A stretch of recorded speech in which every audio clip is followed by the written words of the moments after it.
Okay, now what? Now that's it. It's going. Oh. Okay, so we just start over the whole presentation? Yeah. Okay. Oh. Okay. Wait, do we have to say what we already said? Okay. Okay. Practice makes perfect. You're So- right. You're right. Your digital online footprint is anything you post on the internet, anywhere, literally. You can see it.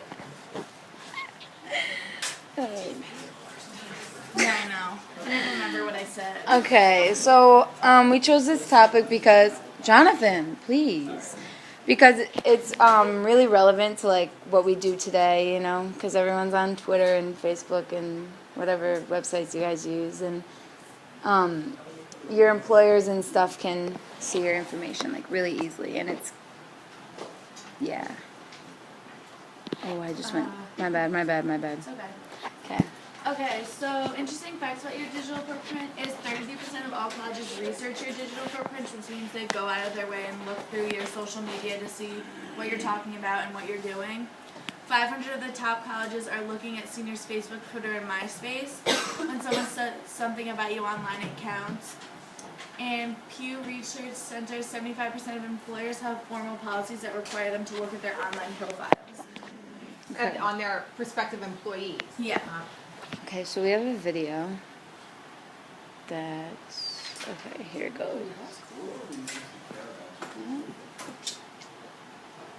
Where is it this?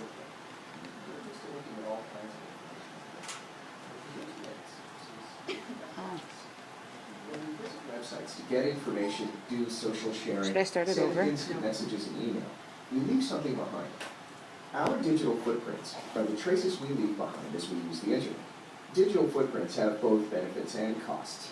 For instance, they may offer convenience by saving you time logging in or retyping your personal details. The trade-offs, well, that's what the Internet Society's digital footprint tutorials are about. Most of us realize that when we consciously share information on social media or upload pictures, we lose some degree of privacy. But we are less likely to think about the footprints we create by default, simply by searching the web, shopping online, or enabling location services. And as the saying goes, out of sight, out of mind. It's hard to manage something you've never seen. It's not uncommon for people to say, I have nothing to hide, so why should I care about my digital footprints? There are many reasons, some of which we'll explore in a moment. But the simplest one is this. Your digital footprints reveal a lot about you. They build up into a detailed picture of your likes and habits, and that information has commercial value. Our digital footprints are monetized by organizations with which we have no relationship and which we can't control. Few internet users realize how intimate their digital footprints are, or how commonly the resulting data is shared by third parties. One online security company has identified more than 200 third-party advertisers and 630 tracking technologies collecting individuals' data on the web. Are you logged into Facebook, Twitter, or Google right now? If so, they're tracking your visits to any web page with a like, tweet, or +1 button, whether or not you click on that button. Every site you visit gives them more information to store and commercialize. There's an implicit bargain there. But who's getting the best of it? Now let's look at some of the other reasons your digital footprints matter. While the reasons will differ depending on you, your country, and your culture, they will probably fall into one of 4 categories. Protecting your reputation, maintaining your ability to decide where and how your personal information is shared, preventing financial loss, preserving your freedom. Protecting your reputation. Even if you have nothing to hide, not everything about you is appropriate to every audience for all time. Your digital footprints can be taken out of context and misinterpreted. If you search online for appeal against speeding fine, a third party could assume your search related directly to your own situation, whether or not that is the case. If you use a credit or debit card to pay the bar bill for a group of friends, and later use a card to cover your parking costs, it could create the impression that you drive after drinking, even if you were the designated driver for the evening. And is a third party really entitled to see that data, or to draw those conclusions? Reputation is a social, interpersonal judgment, tempered by forgiveness and forgetfulness. You can't rely on the internet for any of those. Deciding where and how your personal information is shared. Everyone has information that they only want to share in specific contexts. You may share medical information with family, but not necessarily your boss. In some countries, it may be important that your religious beliefs are known only to a few. There are probably circumstances under which you're comfortable sharing personal information with organizations through the internet, but wouldn't want that same data spread around. With today's tracking mechanisms, most internet users don't have the control to prevent that kind of spread. There's no easy way on the internet to say no to most forms of tracking, and certainly no way to say you can share this but not that. Commercial tracking aside, there's also the law enforcement aspect. Microsoft, Google, Twitter, Facebook, and Yahoo have all released user data to governments on demand, and there is growing concern about the number of apps that leak users' personal data. Online services can greatly reduce subscribers' ability to control their own information. Preventing financial loss. Identity theft is a global issue.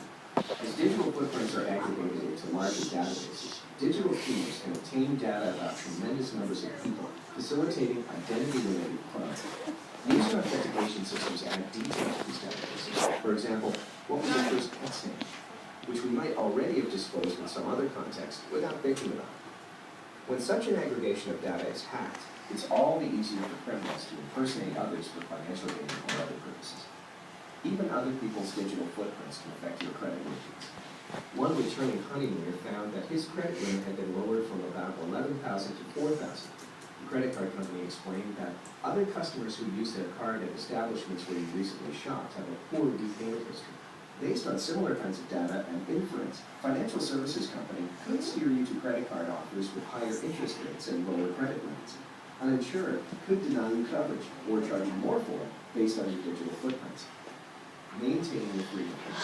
Your digital footprints can also affect your freedom to express yourself, and in some places, even your liberty and well-being. Many governments routinely track social media sites, instant messaging services, and chat rooms, and some may arrest people for political statements made in these venues. Surveillance software may be used to intercept communications to and from human rights activists. This has resulted in cases of arrest and torture. Recently, some mobile phone users in Kiev received a text message saying, "Dear subscriber, you have been registered as a participant in a mass riot," based on the location of their handsets, not necessarily on whether they were there or what they were doing. Law enforcement action based on this kind of inference comes with a high risk of error and injustice. There are softer forms of freedom too. You may find your freedom to access information limited based on assumptions about where you are.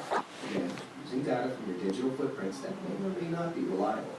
Imagine for a moment that based on your online activities, your reputation is tarnished, intimate details were broadcast to the world, you were defrauded, or even that you were arrested or jailed. Any one of those outcomes could be devastating.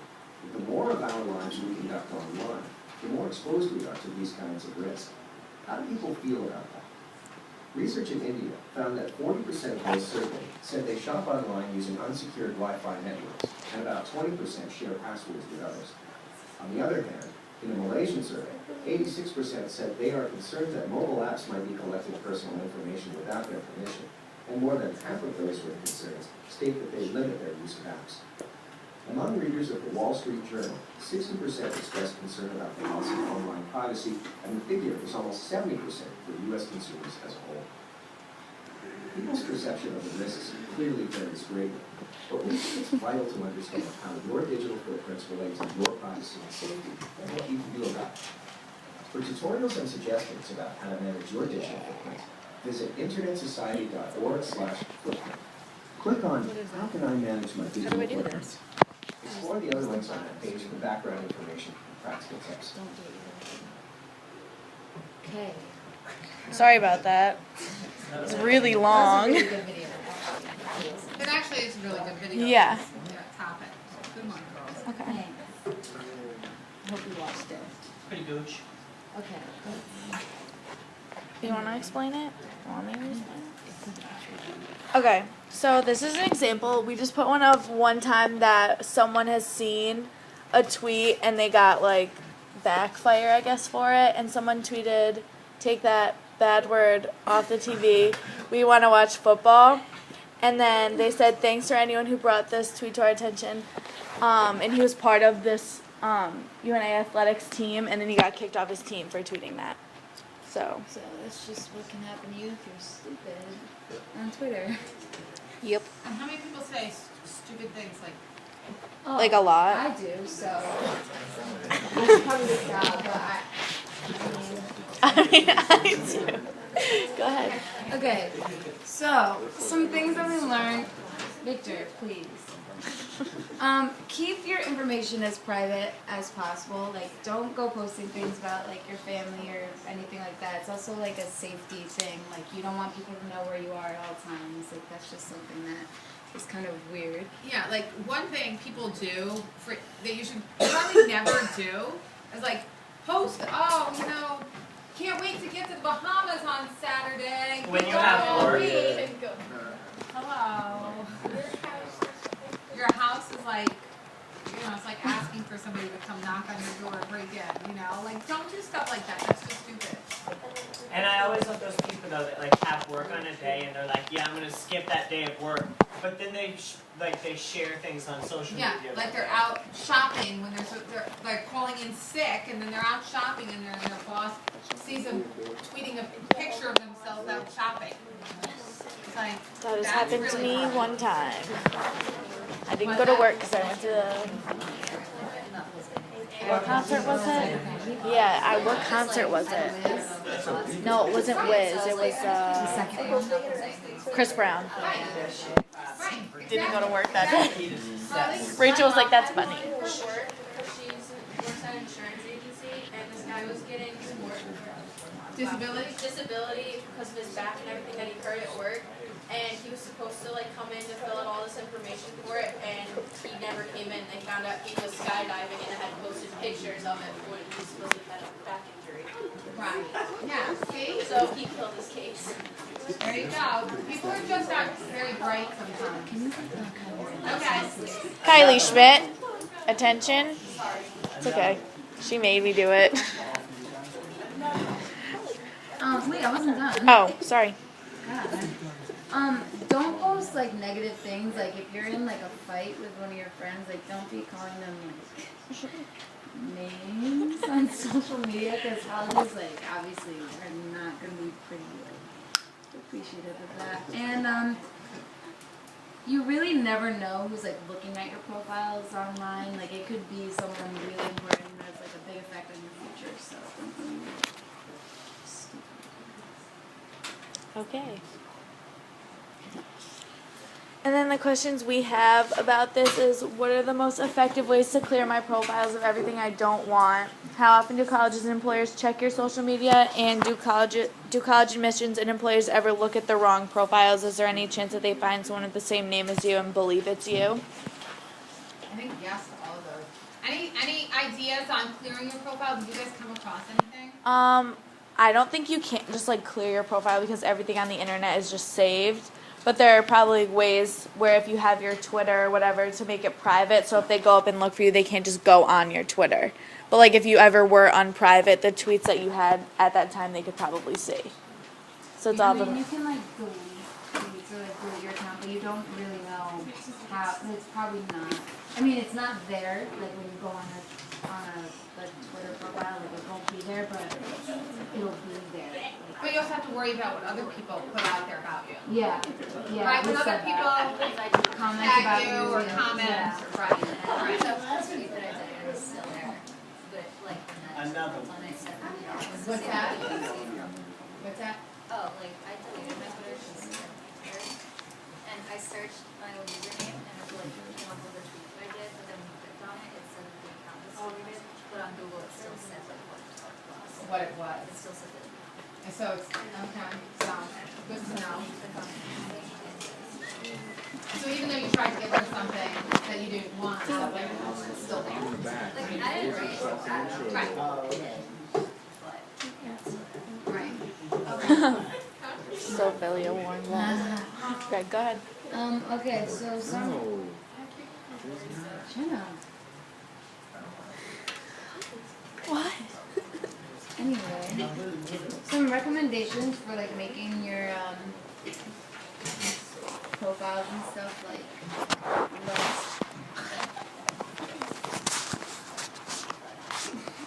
less like inappropriate and stuff. Don't post anything personal. Avoid like following accounts that are like inappropriate, like that have like I don't even know, like just inappropriate things, because then that has like a connection to you. And go through your posts and look at it through like someone else's eyes, and if you don't think that they would want to see it, then like do something about it.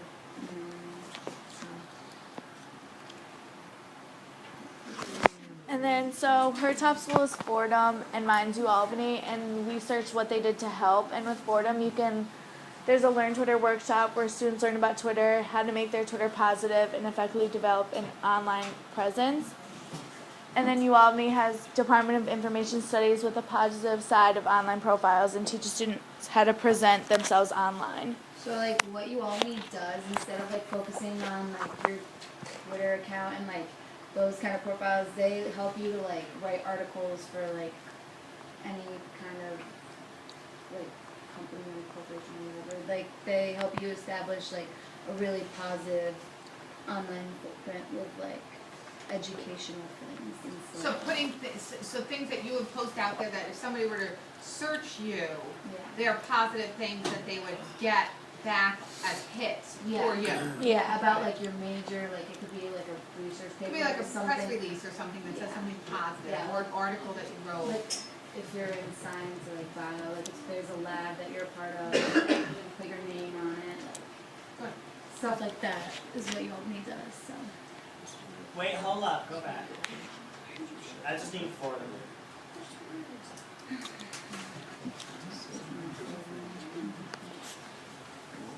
Alright.